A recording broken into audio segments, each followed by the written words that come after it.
This video is for all the people pleasers out there. I'm going to teach you how to set boundaries and how to stick to them. Keep watching. I'm Cath. I'm an ex-people pleaser. I'm also a qualified life coach and training to be a counsellor. Today I'm going to talk to you about boundaries, how to set them and how to stick to them. They are such an important part of our well-being, and it's really good to know how to set boundaries with people. First of all, let's just discuss what a boundary is. An example of a physical boundary is a fence around your house or around your garden or around your property. That fence, without saying a single word, actually says so much. It says, this is my property, you can't come in here, you're not welcome unless I invite you in. And most people will respect that boundary. Most people know I'm not gonna enter another person's property. You might get the odd chancer who would climb over the fence, but the average person is going to respect that boundary. Now, emotional boundaries, or like verbal boundaries, the reason they are so important is not just important, they're actually essential. They protect your well-being, they protect you as a person and protect others around you. They are essential for your self-esteem, and they are essential for healthy relationships and friendships. It's often easier to set boundaries with a stranger than it would be your own family, for example, and especially if you're a people pleaser. Some people don't struggle with it, but obviously I'm guessing if you're watching this video, then you might be someone who does struggle with setting boundaries, like I did for a massive part of my life. Just a little bit of background. I used to let people walk all over me. I just felt like I couldn't say no to people, so I always did things they wanted me to do, even if it was detrimental to myself.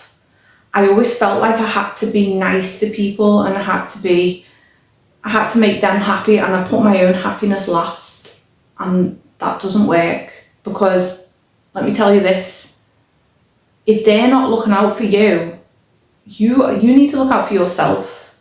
So, but setting boundaries, it's not about being rude. It's not about being rude or aggressive. It's just about looking after yourself. So that's what we're going to do today. We're going to learn how to set boundaries. There are 3 essential components to setting a healthy, good, strong boundary. They are being clear about your boundary, being firm when stating your boundary, and sticking to your boundary. First of all, let's talk about being clear about your boundary. So it's so important that you know the boundary you want to set. It's important that you're clear on it, because if you're not clear on it, how can the other person be clear on it? For example, if you were out in public and a stranger touched you or groped you or something, a clear boundary would be, don't touch me, get off me, however you would say it. It's okay to, in a situation like that, it is okay to be aggressive to an extent. It's okay to be rude and straight to the point, because if they're making you feel uncomfortable, they've got no right to touch you without your permission. So there's a clear boundary straight away. And this is an example of a boundary that's probably easier to set than setting a boundary with a family member. So clarity is essential for boundary setting.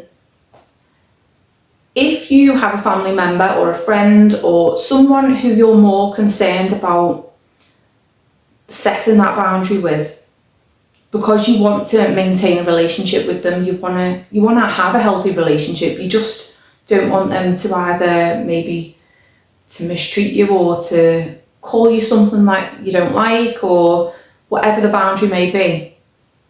Before you state that boundary to that person, you've got to be clear about it. The second, I will be giving examples of how to set boundaries soon, but the second step of a clear and healthy boundary is to be firm with your boundary. There is no point saying to someone, you can't be wishy-washy about it, because it kind of, they might not take it seriously. They might think, oh, shouldn't mean it, or you can't say, well, I'd rather you didn't do that. You've got to be firm and straight to the point about it. And then the third step is to stick by your boundary. Once you set a boundary, you've got to think about the reasons why you're setting the boundary. You're setting that boundary because something that other person is doing is making you feel uncomfortable. Or you might already have boundaries in place for future relationships that come up, so you don't get mistreated, or so basically because you know your self-worth and you don't want anyone to treat you in a way that's less than you deserve. So sticking by your boundary is essential, because if you set a boundary with someone and then you don't stick to that boundary, they're not going to believe that you mean it. And also, next time you try and set a boundary with that person, they're more likely to ignore it. So I have had a lot of practice with setting boundaries, and it's not easy. I'll be honest, it isn't easy, but it is doable, it's possible, and it's good to start in small steps. So let's just say, for example, you have got somebody who, we'll use an example. If someone is calling you stupid for all the time and you hate it, and every time you see this person, they manage to get it into the conversation somehow, and it makes you feel sad or angry, or it makes you think, it makes you question the relationship with that person. But it's a person who is in your life, like a family member or a friend that you actually want a relationship with, but you just don't want them to be calling you stupid. So a clear boundary would be, don't call me stupid. Like, that's clear and straight to the point. It's up to you whether you offer an explanation to that. It's up to you how you say that. Some people might find it more easy to say, don't call me stupid because it really upsets me. You don't owe anyone an explanation, but if you feel more comfortable doing that, especially at first, then do that. Don't call me stupid because it upsets me, or it really hurts my feelings when you call me stupid. Can you not do it anymore, please? So it's up to you how you say it. Bear in mind that if you start off, if you're ever uncomfortable with anyone, if anyone makes you feel uncomfortable or really you feel like your safety is at risk, you do not have to be polite with them. A little side note, if you're in a situation that could be a potentially violent domestic violence kind of situation, then do be careful with setting boundaries. I'm not just advising that you go and set these strong boundaries straight away with a person that could become violent. Please talk to someone about that before you do that. So that's just a side note. But if it's an average situation where you don't feel at risk, like physical risk, then you state your boundary clearly. Don't call me stupid, or don't call me stupid, it really hurts my feelings. And that's both firm and clear. So you're covering the first two important factors with that. The third part is sticking to your boundary. So hopefully you don't have to state that boundary again to that person. Hopefully they've taken it on board and they're gonna actually listen to it. But this is the real world, and everyone's different, and some people are more manipulative than others, and some people are less in tune with things than others, so there's a good chance they will not stick to that initially. So let's just say you've said to that person, don't call me stupid, and then say you see them the week later, or a day later, and they do it again. Then you would reinforce that boundary. So you would say, I've asked you not to call me stupid. Can you stop doing it? I wouldn't add a please on at the end of that. You can if you want, it's up to you. But if you're having to reinforce that boundary, they've initially disrespected your boundary. So maybe you have to be a little bit firmer with that. Again, hopefully they would stick to that. And if they didn't, very possible that they won't, you could then introduce a consequence. And what I would say is about consequences is when you're about to set a boundary with someone, before you set that boundary, have a consequence in mind. And bearing in mind, this is for your well-being. So the reason you're setting the boundary in the first place is because whatever they're doing is making you feel uncomfortable. So you might need to have a consequence in mind. And I'm not saying don't tell them what the consequence is initially. Just try with the boundaries first on their own. If it's like getting to the point where you're having to set a boundary for the third time, it might be now time to introduce a consequence. So for example, I've asked you not to call me stupid, you keep doing it. If you carry on doing it, I'm going to need some time away from you, or I want to have a little break from this situation. Whatever that consequence may be, that's obviously your decision, but that might be the time to introduce the consequence. If they did it a fourth time, if they overstep that boundary, the third time, then to back up your boundary, you would follow through with your consequence. And that shows them that you're serious, you mean what you say, and you say what you mean. And that might be the wake-up call they need to change their behaviour towards you, to stop calling you stupid or whatever else it may be. So boundary-wise, that is how you set a boundary, and the really important thing is sticking to that boundary. You will find that that person, it depends on them as a person. If they're open to growth, if they're willing to work on themselves and open to growth, then hopefully you wouldn't have to say it more than once or possibly more than twice.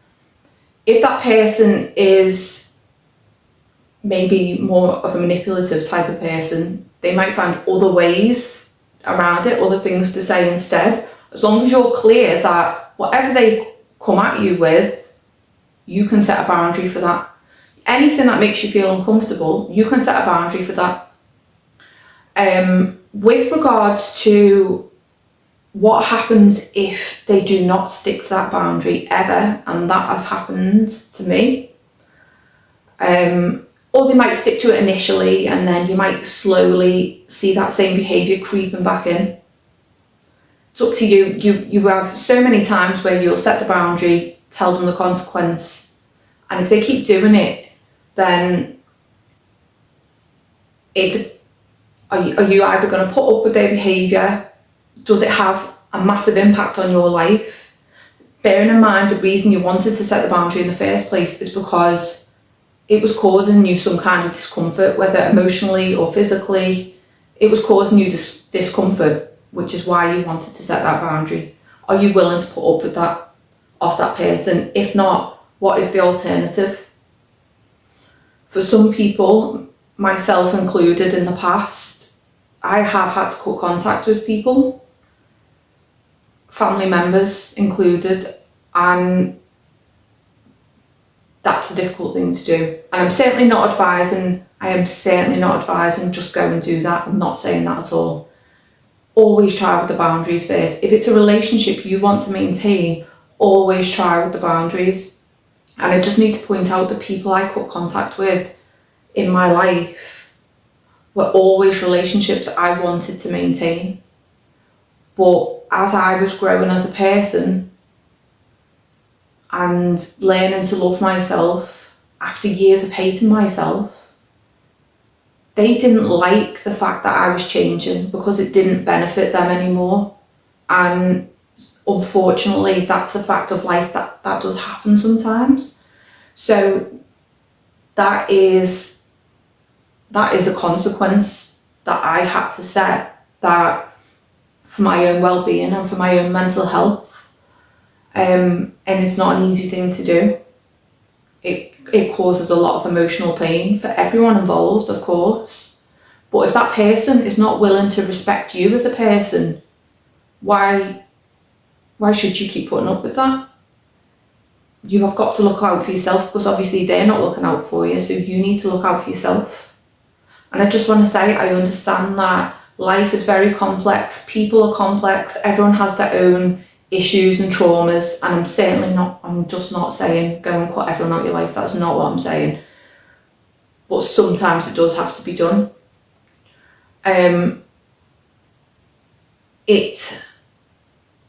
Boundaries are an absolutely amazing tool to have in life, and once you get the hang of it,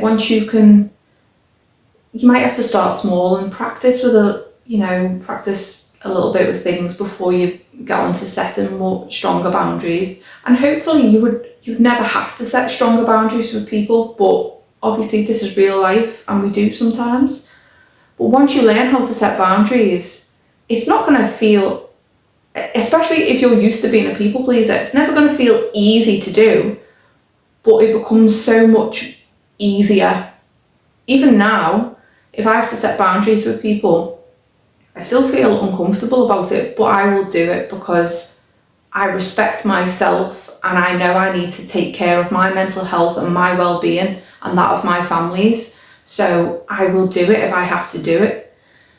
I hope this video has been helpful for you. If you've got any questions, then please comment them below.